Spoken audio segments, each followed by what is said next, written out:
Hello, a warm welcome from wherever you are to this 1970 British cohort study online event, especially for study members. My name is Rob Webster. I'm an associate professor based in the UCL Centre for Inclusive Education. I'm one of the presenters of UCL's Research for the Real World podcast, and I'm delighted to be your moderator and your MC for this evening. Please do use the Q&A feature on Slido to send us your questions and your comments, and we'll answer as many as we can at the end of the evening. We have a really interesting lineup for you this evening. We'll hear from various researchers and staff working on BCS 70. We'll have a chat with your study director, Alice Sullivan, and we'll update you on exciting plans for a mini BCS 70 forest. First of all, it's over to Alice, the study director, to introduce proceedings. Alice, good evening. Good evening, Rob, and good evening, everybody. First of all, I'd like to wish you all a belated, very happy 50th birthday. It's such a shame that the year didn't pan out quite as any of us expected. The COVID pandemic has obviously affected all of our lives, and plans for BCS 70 were no exception. So at the start of last year, we had big plans to hold 5 BCS 70 birthday parties across the country, and we were really looking forward to meeting lots of you at those events. And I'm sure you were also really looking forward to meeting each other. And I know it's not quite the same online, but we're still really thrilled that so many of you have come tonight. So it's great to see you. Many thanks, Alice.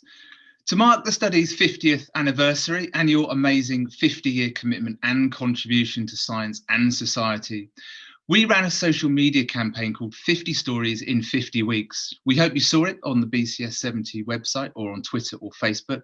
If not, here's a chance to see some highlights in our short animation.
So next we're going to have a chat with Alice about her role and her experiences as the study director of BCS 70. Hello again, Alice. Hello. I have a few questions for you, Alice, to help us get inside BCS 70 and learn more about this jewel in the crown of British social science and your association with it. So first of all, can you tell us how you first came across the 1970 British cohort study? It was when I was a postdoctoral researcher at Oxford University in the early 2000s. I had just finished my PhD, and I was interested in educational inequalities and socioeconomic inequalities. So the reasons why kids from poorer backgrounds didn't do so well in school and the repercussions for that in their lives. And I started doing some work on the 1958 cohort study. So I'm sure lots of the cohort members will know that theirs isn't the first cohort. And one of the amazing things about these studies actually is that Britain is unique in having a series of studies that goes so far back. So there's the 1946 cohort, the 1958 cohort, and then the 1970. And then, of course, subsequently, we had the Millennium cohort. So I was using the 1958 cohort to look at the kinds of schools that people went to and how much that affected inequalities in their exam results. And I thought it would be a really good idea to follow that up by looking at the 1970 cohort. But I found that there was a bit of a problem because, of course, in 1986, when we found out about the secondary schools and teenage experiences of the cohort members, there was a major school strike on. So there was this big strike on, and teachers didn't return the information about the schools. And so for a large proportion, we didn't know what type of school they went to. And that was something that I found that really annoying, because I wanted to use the 1970 cohort for my research. And so when I actually became study director and had that honor of actually being in charge of the study in 2010, one of the first things I wanted to do was sort that out. And so then in 2012, when the cohort members were 42, they might have been a bit surprised to be asked, what kind of secondary school did you go to? But that was one of the first questions I knew I needed to ask in order to repair that data record. In order to, not just so I could do my own research, which I did, looking at the effects of grammar schools and private schools on both educational outcomes and economic outcomes, but so that lots of other researchers could use it too, because obviously these cohort studies have been such a powerful resource for looking at educational attainment and social mobility, among many, many other things. Alice, you mentioned missing data there, which can be a bit of an issue in any research study, and it's there's a bit of a gap, isn't there, in BCS 70, because there was no surveys between over the mid 80s and the mid 90s, so when the participants were between the ages of 16 and 26. Can you tell us why that was, and what, if any, effects that has had on the study? Yes, so I mean, nowadays, of course, we assume that these studies are going to be funded regularly, and that it's, you know, funders and government understand how important these studies are and will back them up. But it wasn't quite like that back in the 80s. So it was a really tough climate for social science research. Obviously, this is back in the Thatcher era, and you know, whatever the pros and cons of that, it wasn't great for social science research. And so it was really that there was a hole in the funding. And so yeah, this crucial period between the ages of 16 and 26, I mean, one of the things about that is, of course, it's the time in people's lives when they tend to leave home, and so you have a change of address, and then you're losing touch with people, and you're thinking, will we ever get them back? I say you're thinking, I mean, obviously I wasn't there at the time, but people sometimes ask me that as though I was some kind of prodigy. But obviously it would have been Neville Butler at the time as PI, worrying about that. But also you miss some very major milestones in terms of people's educational attainment and first jobs. So yeah, it's a real shame.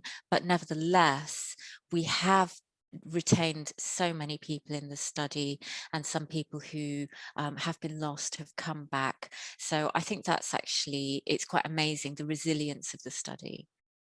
Indeed.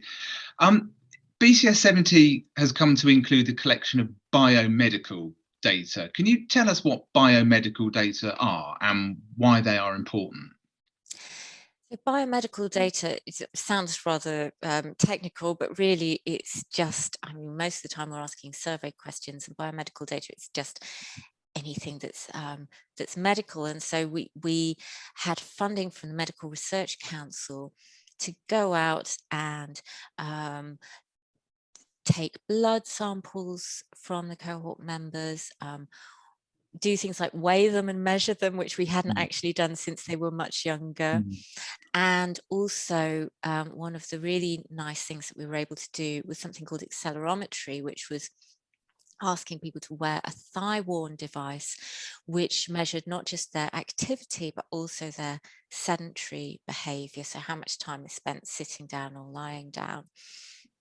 And these kinds of data are so important to understanding people's health and well-being. So for example, on the accelerometry, that's produced a wealth of research showing that it's not just how much exercise you do, but regardless of how much active exercise you do, going to the gym or running or whatever it is, the time you spend sitting down is actually bad for you, even if you exercise, and bad for you not just in terms of your physical health, but also your mental health. So that's kind of worrying for those of us who've been sitting down a lot for the last year.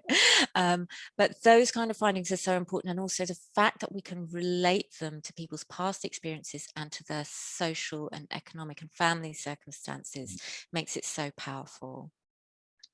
Indeed. Alice, let's talk a little bit about the research that you yourself have done using BCS70. And that's to investigate one of your research interests on reading for pleasure. So we saw it flash up a little bit in the presentation just a moment ago. Can you tell us, first of all, what is reading for pleasure, and tell us why it matters? So reading for pleasure is just reading that you do for fun because you want to do it. So reading that's not work or homework. And it matters because, well, as we found in our research, it matters because it exposes you to new vocabulary, and it improves your learning in the round. So we looked at people's reading, kids reading for pleasure up to age 10, and how that affected their vocabulary and maths outcomes at age 16. And we found that it wasn't just that bright kids read more, but the kids that read more make more progress over time. And that's what's so powerful about this life course data, that people kind of knew, well, yeah, obviously the bright kids in a class at school are more likely to do more reading, but that doesn't show that it's the reading that's making them brighter. So we were able to show that the ones who are reading are actually pulling ahead over time, and the difference made was enormous. So it was 4 times more powerful than having a parent with a university degree. Really? That's fascinating. You mentioned there were maths outcomes in there as well, and one of the things that you found was that that there are improvements in outcomes for maths as well as reading, which you might expect. But the maths bit might surprise people. So can you explain that? What was going on there for us? Yeah, the maths part did surprise people. I think people understood that, of course, if you're reading, you're introducing new vocabulary. So, of course, your vocabulary scores will improve. But I think it's actually not that surprising that it leads to improvements across the curriculum, because what it means is you can read your textbooks in maths or any other subject and understand what the teacher's saying and what's going on. And it just removes a barrier that's there for kids that don't read so well. I think there's also something to be said for the concentration and the independent learning that goes with reading independently. And of course you've highlighted the value of these data sets rolling on across the life course. So what do we know about the long-term effects of reading for pleasure? So we actually followed up with the vocabulary test that the cohort members probably won't remember doing in 1986 when they were 16. We gave them the same vocabulary test at 42, which was quite fun because we were able to see how many more words they'd learned, and they had learned lots of new words. So they, they were continuing to learn, of course, because learning doesn't stop when you leave school or education. And reading for pleasure continued to have an impact. So both the reading that they had done as kids continued to have an impact on their vocabulary development, but also the reading they were doing as adults. And it matters how much they read for pleasure, but also what they read. And so it was more kind of sophisticated fiction that you would imagine would have more different words in it, that obviously then had a bigger impact on the number of words that people could answer correctly. Sure. Alice, as we know, yourself and other colleagues at UCL and across the world, indeed, make use of the BCS 70 data. Can you explain why it is so popular with such a wide range of researchers? I think it's partly because we make the data available to bona fide researchers all over the world, and that's not universally done in social research. So we've made real efforts not to kind of keep the data for ourselves and just get our own publications out of it, but to really maximize the scientific value, because this doesn't belong to us. You know, it is produced by the people who take part, and it belongs to everybody, to society, and should be maximized. And also, I think because it's multidisciplinary. So as someone who was interested in educational inequalities, I came to the cohort studies, but you also have medics, psychologists, economists, people from across the social science and health disciplines, and they can all find rich data that they can use. Also looking at different life stages. So if you're interested in child development, then you can use BCS 70. And if you're interested in midlife, and of course, as the cohort gets older, it will become increasingly used by people who are interested in healthy aging. So it's such a wide range of purposes, and also the interrelationships between those different fields of life. So being able to look at not just health and not just social life and economic life and family life, but the interrelationships between all of those areas. Alice, we're talking about the half century just gone, but let's have a think about what's coming up in terms of BCS 70 research in the years ahead. Is there anything in the pipeline that's exciting you? I think that COVID is going to be on the minds of researchers for a good few years yet. I want to thank all the cohort members who took part in the 3 COVID surveys between May 2020 and March 2021. We really appreciated that.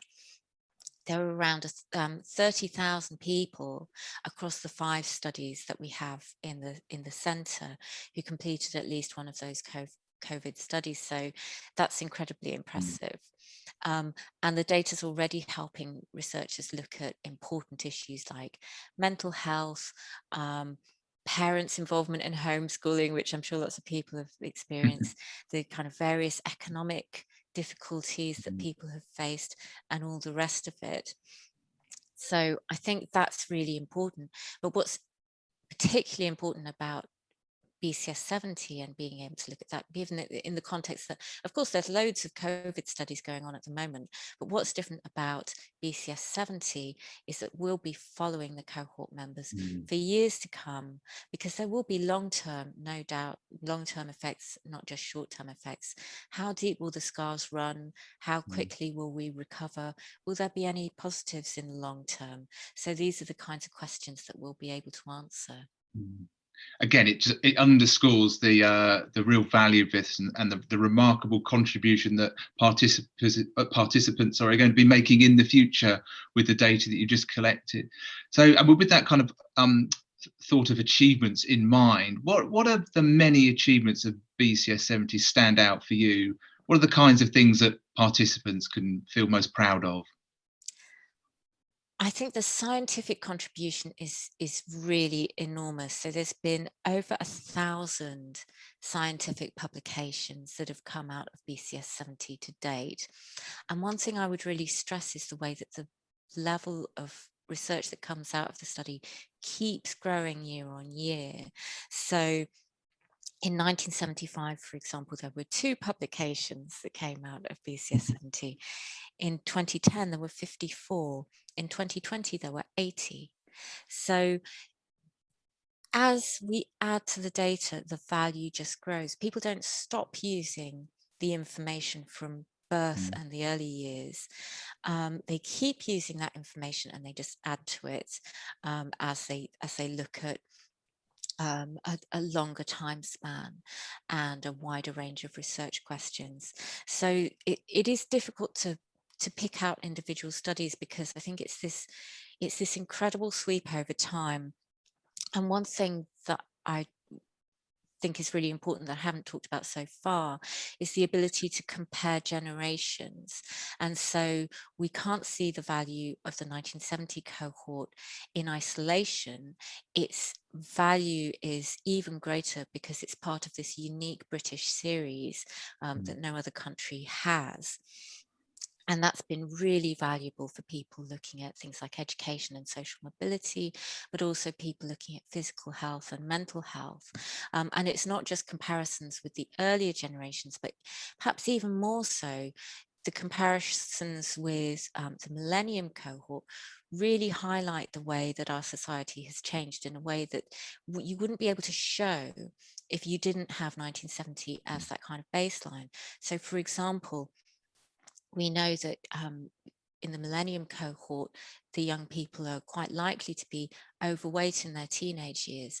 Because we've got 1970, we know that wasn't always the case. We know that that's a real social change which happened in the 80s, and we can pinpoint it that that's when the obesity epidemic started to affect everybody at whatever point they were at, whatever age they were at that point. That's when people started getting overweight.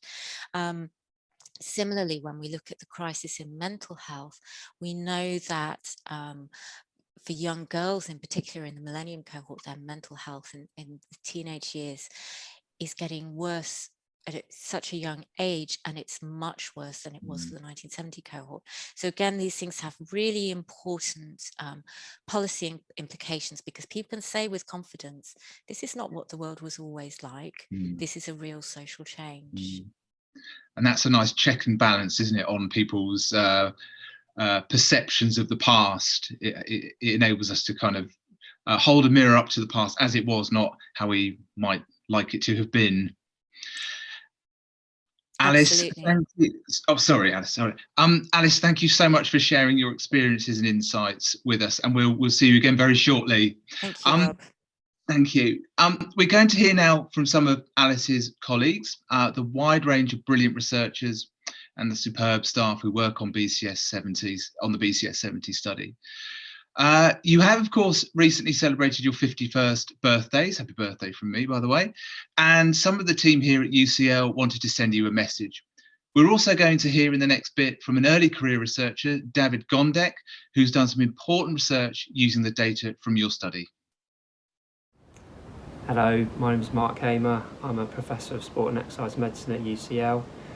Unfortunately, I was the person that made you wear those rather irritating devices on your thighs a few years ago to record your physical activity.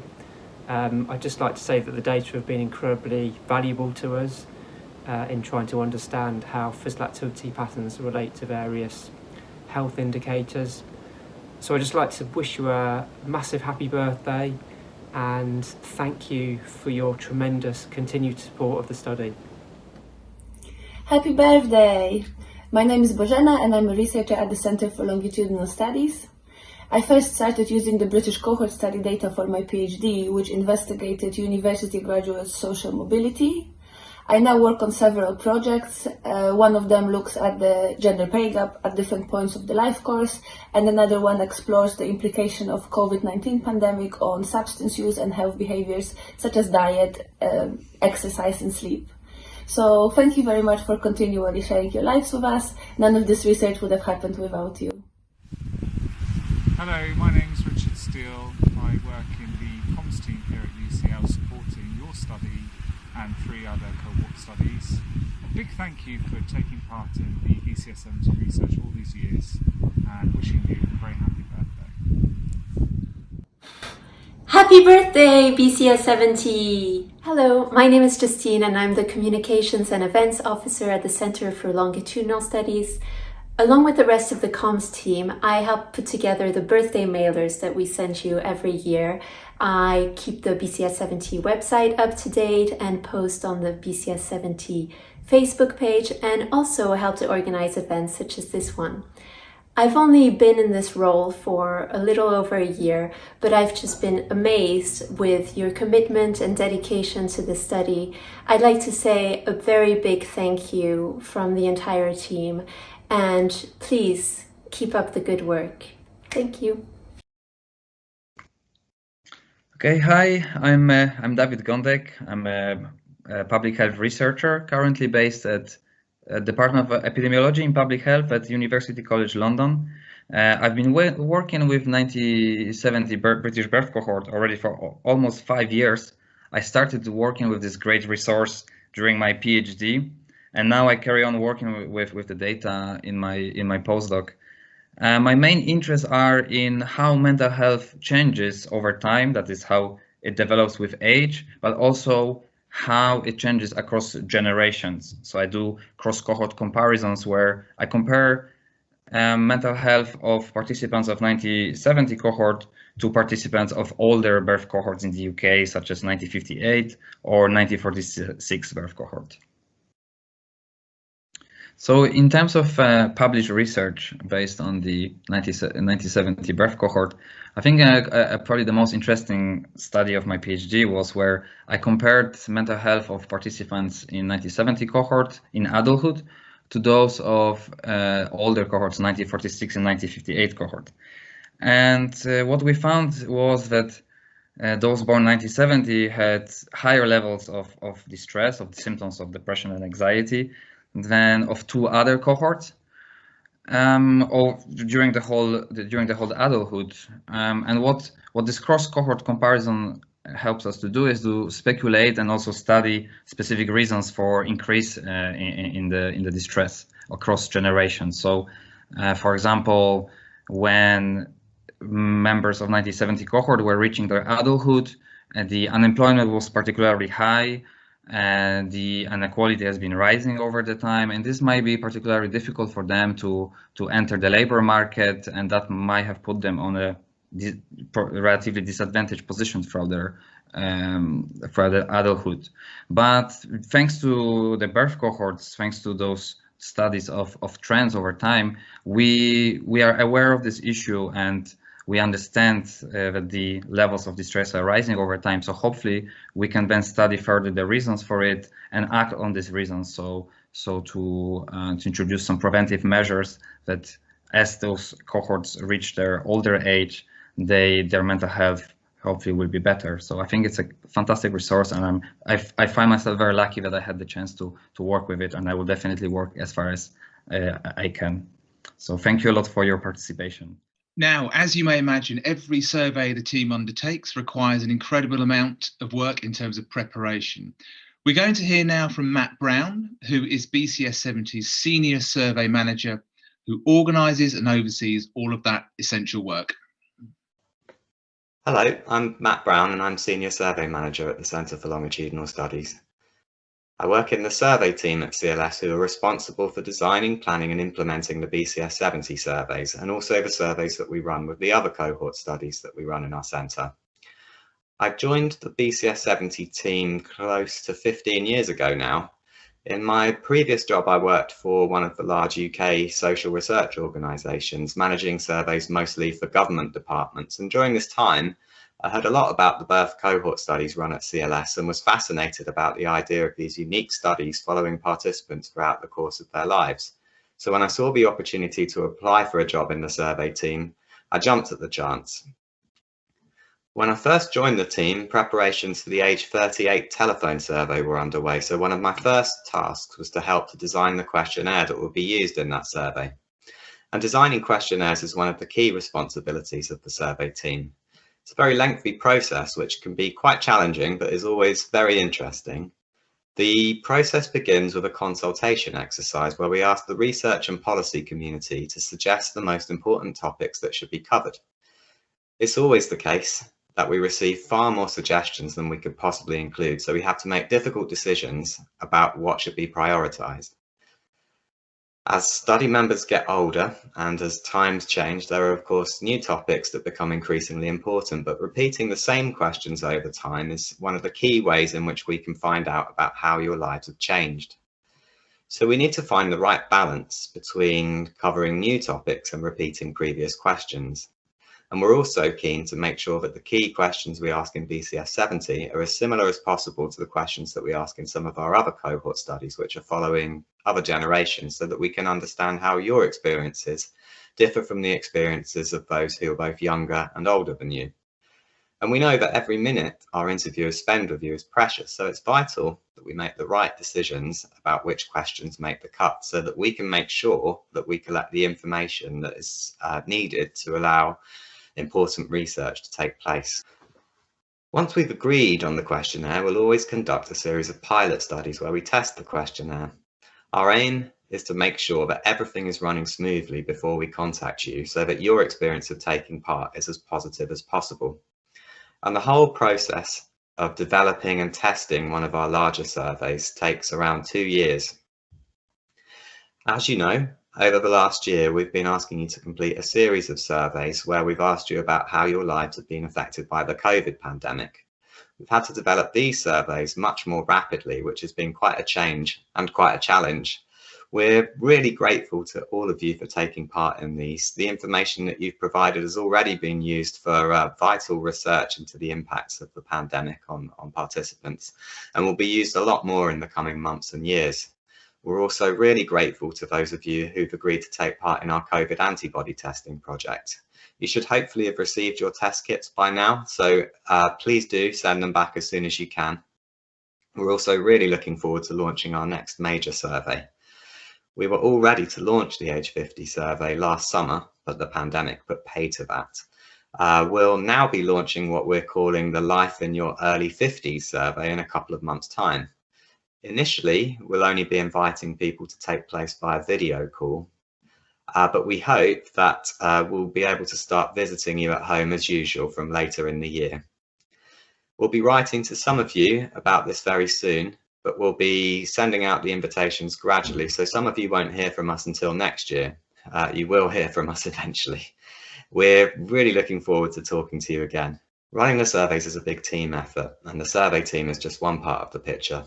We also have our cohort maintenance team who look after the confidential database on which we hold your contact details.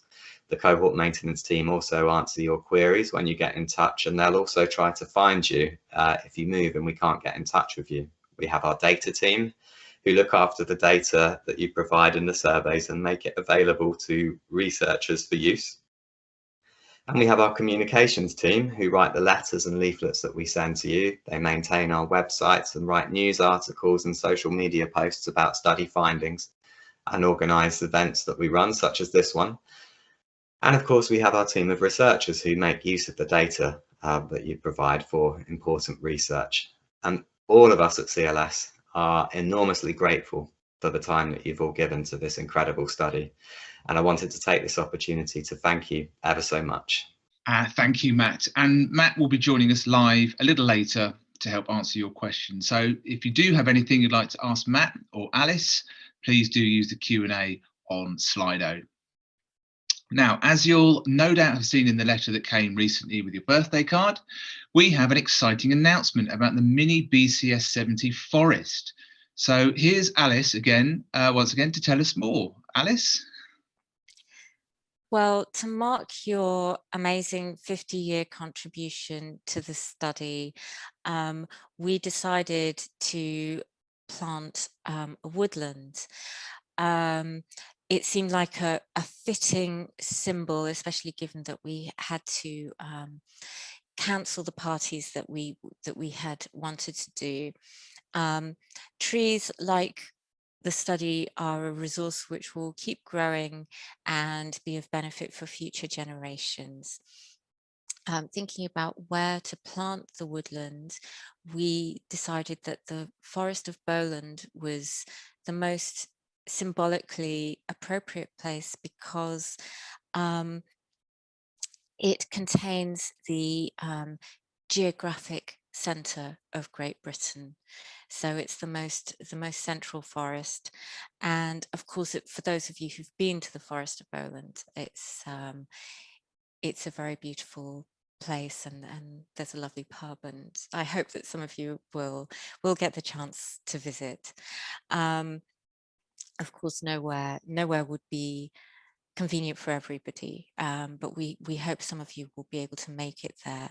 The comms team have been working with a local group to find a great site for the trees, and they're just weighing up a short list of 2 sites, and we're hoping to plant at least 50 trees. It will be at least 50 trees to celebrate the 50th anniversary, and that will be in the autumn, and there will be some kind of dedication to the study there, so probably a bench or something along those lines, and it will be near a free car park.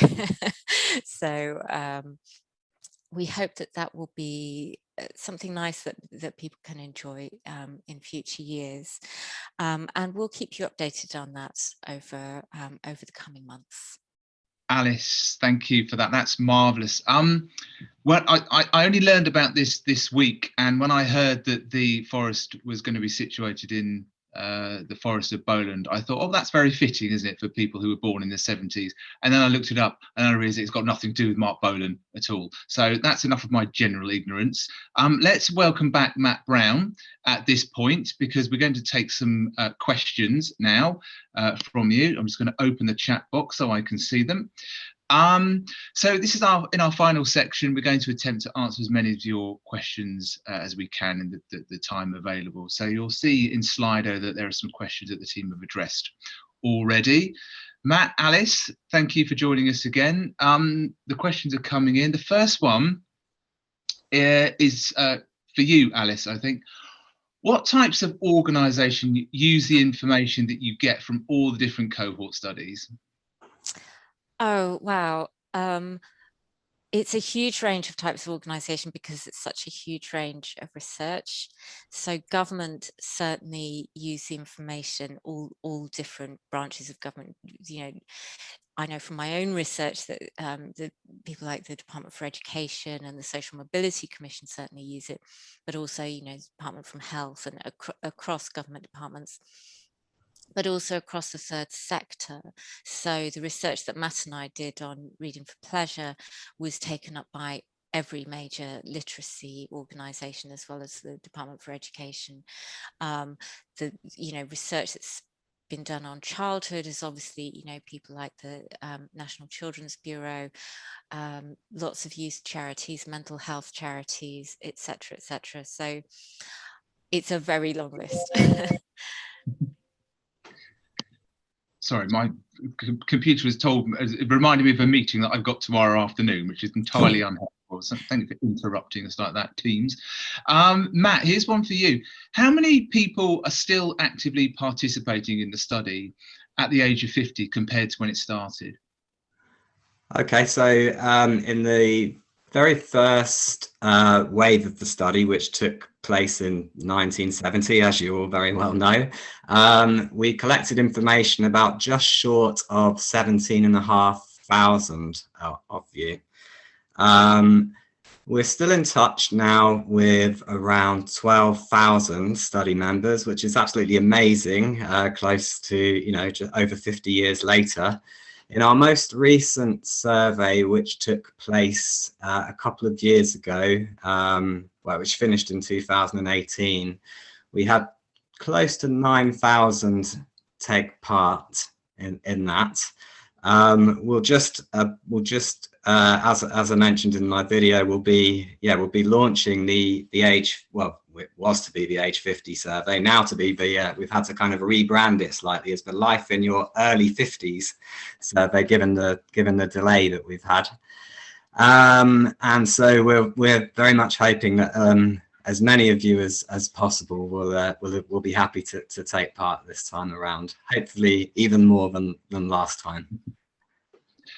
I just wonder, as you're saying that, Matt, do you think this is a bit of a habit for life? I mean, if people are doing it they've come this far at 51. I mean, it's remarkable. I mean, that's a routine thing that you do throughout your life. It seems like these very good people are gonna stick it out for a very long time. Well, we all very much hope that that's the case, indeed.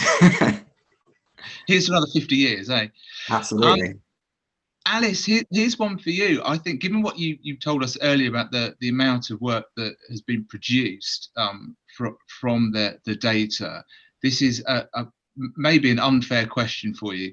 But what do you think is the most significant discovery that's been made due to the study? Oh God, this is an awful question. Who gave me this question? Aren't these questions meant to be filtered so they aren't too difficult for me to answer? It's just such a hard question. I mean, there has been so much influential work that's gone on with 1970, and also in comparison with the other cohorts as well. And obviously I've mentioned some of them already. I'll just mention another. I don't want to get anything that I said was the most important would just feel wrong, but I'll just mention another influential study that hasn't come up so far, which is the work that Sam Parsons and John Bunner did on adult basic skills, which showed how people with poor basic skills in literacy and numeracy, the massive impacts that had on their lives, not just on their economic lives, but their family lives, their well-being, and so on. And that was really influential in terms of government policy and adult learning. Some of you might remember the Gremlins literacy campaign from probably, I don't know, 20 years ago or something now. But that was a really important study alongside all the ones that I've already mentioned. I do remember that, actually, now you mention it, the Gremlins study. Matt, one for you. Are new cohorts of people being recruited regularly, and do they do the same types of testing?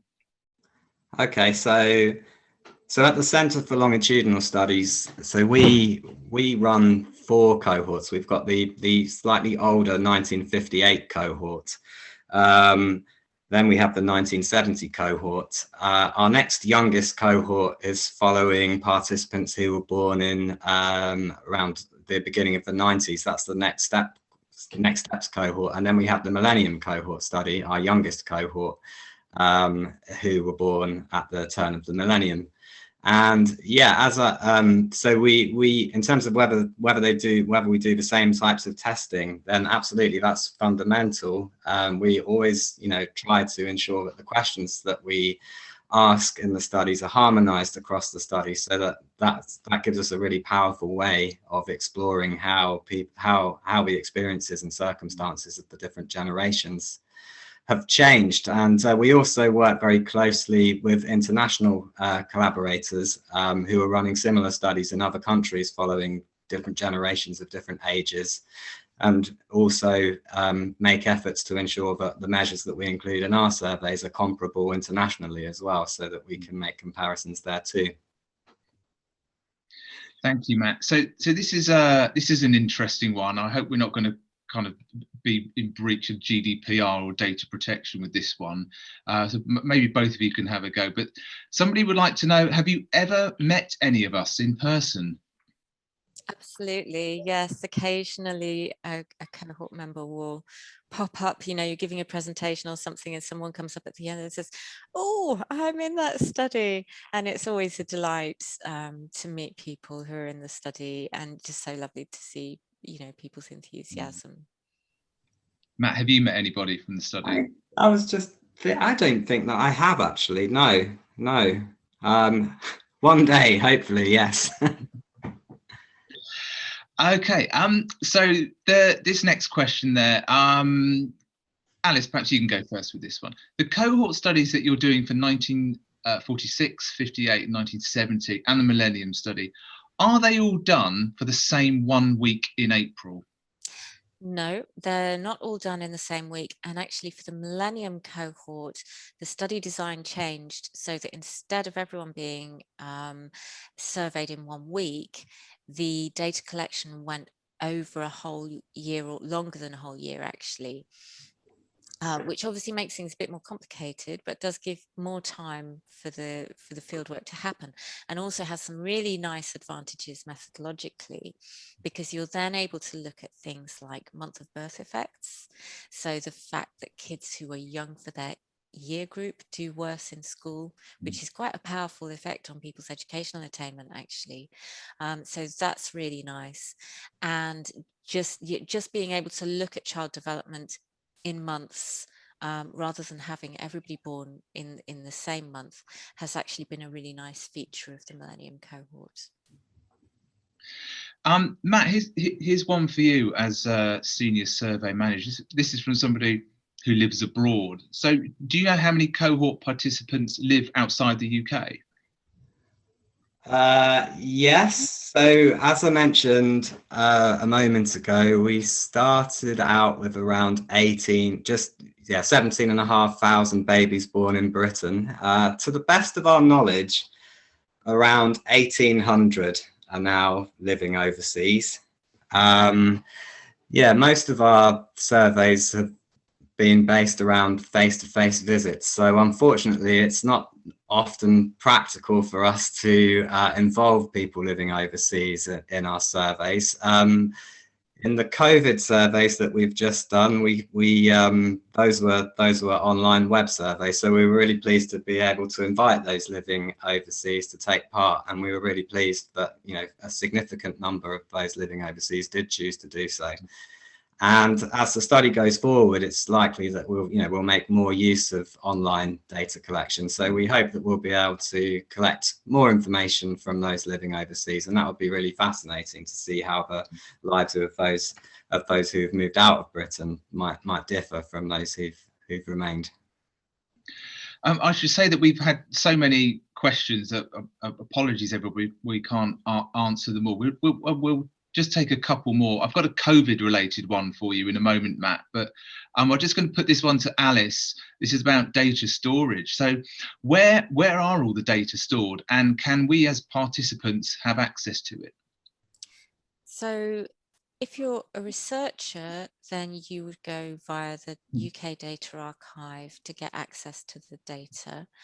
But as a study member, you can request your own data from the CLS team, and I think there are instructions on how to do that on the CLS website. Thank you, Alice. And perhaps we'll make this one the last one. Actually, there is another one that's just come in. Maybe we'll make that the last one. That's an interesting one. Anyway, this one for you, Matt. This is COVID related. So this person who is asking is doing the antibody testing, but have already had my first jab. Can you tell if the antibodies present are because of the vaccine or if I have had COVID? That's a good question. So we'll be sending participants the results of the antibody test that we do. The result that we'll be sending to participants will only tell you whether the laboratory identified COVID antibodies in the blood. So, and those antibodies may be present as a result of having been vaccinated, or they may be present as a result of having had COVID. But the information that we'll get from the lab will be quite detailed, and we hope in time to be able to distinguish between antibodies which are present from being vaccinated and antibodies present through having had the virus. But this is going to require quite a lot of detailed analysis, and it's going to take some time, and at the moment there's quite a lot of uncertainty around how these detailed results that we'll get from the lab should be interpreted. So we're not going to be able to provide information to participants which will allow which will tell either way, unfortunately. But the information that we're going to get is going to be incredibly useful, and we do hope to be able to distinguish in time. Thank you, Matt. I've got two more questions. I'm going to make the last one for Alice, so I'm going to ask this one, direct this one to you, Matt. But apparently lots of people have asked, it's a bit morbid, how many cohort members have passed away? So again, to the best of my knowledge, or to the best of our knowledge, around 1,200 of the 17,500 who took part in the first wave have died. So the vast majority of those happened very early on I think it was around 500 to 600. I'm maybe slightly out with that number, forgive me, died within the first year of life. And then the remainder have been sort of, spread throughout the remaining time. So about 1,200 have sadly died. So a lot of people at 51 sat at home thinking of death. Let's try and end on a bit more of a positive note. So Alice, last question to you. How long is the study like to go on for? Well, we always say it's a cradle to grave study. So you're not getting out of this lightly, basically. There's no end date. Of course, if you look at the older cohorts, 1946 cohort is still going.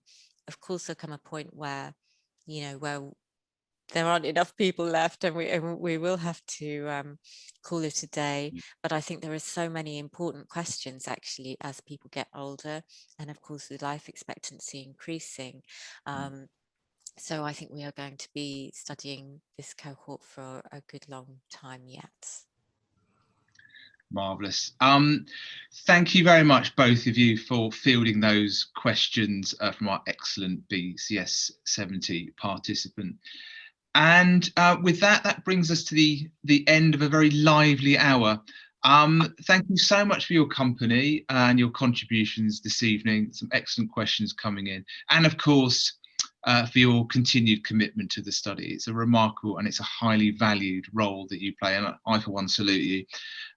So just a reminder that we're recording the video parts of this event, not the Slido content, and that video will be available to you in the coming weeks. So that's it from me. Thank you for your company, and I will hand back to Alice now for a final farewell. I just want to thank you again for your amazing contribution to science and to social science over so many years. It's a really inspiring act, I think, that so many people are giving up their time, not for any individual gain, but to be part of something bigger and to give something to science, to understanding, to knowledge, to our understanding of ourselves as a society in a particular place over a long period of time. I think you should be incredibly proud of yourselves. It's an amazing thing to do, and I hope that you will all continue to be part of the study and have many more happy years, probably happier than this COVID year, and celebrate many more birthdays to come.